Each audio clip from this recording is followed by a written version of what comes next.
Em nome do Pai, do Filho e do Espírito Santo. Amém. Amados irmãos e irmãs, bem-vindos ao Mistério da Redenção. Se inscreva no canal, deixe o seu gostei, compartilhe essa homilia. Tenha uma boa quarta-feira.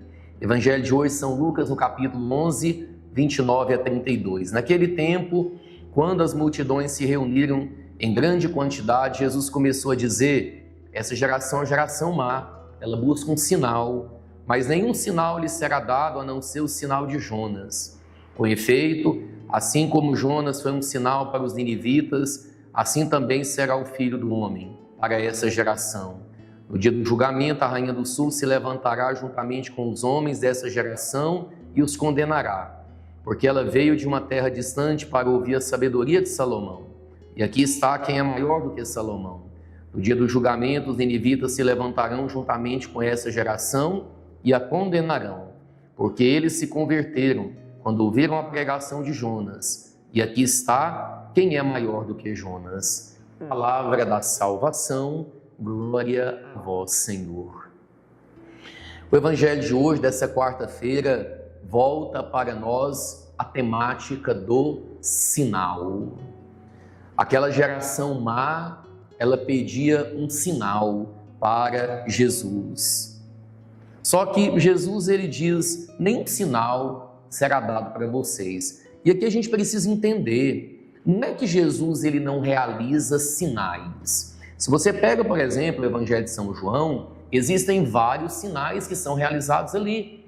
Transformação da água em vinho, a cura do cego, a cura do paralítico, a ressurreição de Lázaro. Tudo isso são sinais que Jesus ele realiza.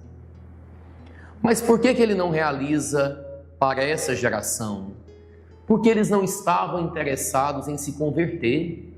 Muitas vezes eles trataram Jesus como se fosse um mago, um mágico, alguém que fazia ali umas magias e eles ficavam num certo entretenimento. Jesus não veio aqui para entreter ninguém. Jesus não veio aqui para causar entretenimento nas pessoas. Ele veio aqui para elas se converterem. E Jesus está dizendo: vocês não se convertem. E Jesus até usa a expressão dizendo que outras gerações ou outros povos, eles se converteram, né? Jesus, ele justamente veio e muitas pessoas mudaram de vida. E olha que muitas vezes eram pagãos, não eram judeus, não faziam parte daqueles grupos, não é? Vamos dizer assim, especiais. Ele até cita aqui lá no Antigo Testamento, não é? Que justamente quando Jonas pregou a palavra para os ninivitas, eles se converteram.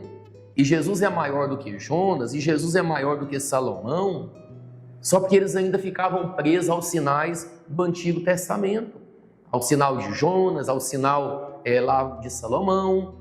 E ele veio como o grande sinal. Por isso, quando ele fala, a não ser o sinal do Filho do Homem, não é? Eles buscam sinais, nenhum sinal lhes será dado, não é? Porque o único sinal que será dado para eles é o próprio Jesus. Jesus que é o Filho de Deus, Jesus que é o Verbo que se fez carne, Jesus que é o próprio Senhor que carregou a pesada cruz e foi capaz de morrer e dar a vida dele no madeiro da cruz pela nossa salvação. Esse é o grande sinal que foi dado. E eu pergunto, eles acolheram? Não. E por que eles não acolheram? Pela falta de fé. Por que eles não acolheram? Porque eles não tinham fé no Senhor. Eles não acreditavam nos milagres que ele fazia. Eles não acreditavam na palavra de conversão que ele dava para eles. E eles deveriam mudar de vida. Eles deveriam se converter. Mas nada. Eles não mudam de vida. Eles têm um coração fechado. E eles estão em busca de sinais. Hoje, quantas vezes nós escutamos pessoas dizendo a mesma coisa? Eu não vou para a igreja porque não recebo um sinal, não recebo um milagre, não recebo uma mensagem. Ao mesmo tempo, a gente vê também tantas pessoas que estão atrás apenas do sinal e não da mensagem que aquele sinal traz. Se você ouvir falar sobre alguém que está ali fazendo uns milagres, pode ir lá ver. Muita gente vai lá, os curiosos, olhar, ver, saber o que está acontecendo, mas você pergunta, e mudam de vida? E querem se converter? E querem viver uma vida nova? E querem transformar o coração? Muitas vezes não. Então a gente tem que pedir a Jesus isso, que cada sinal que nós vemos, como é o sinal de Jesus que morre na cruz pela nossa salvação, que esse sinal nos transforme por completo e nos faça ser mais santos. Que Deus te abençoe. Uma boa quarta-feira na graça de Deus. Em nome do Pai, do Filho e do Espírito Santo. Amém. E até amanhã, se Deus quiser.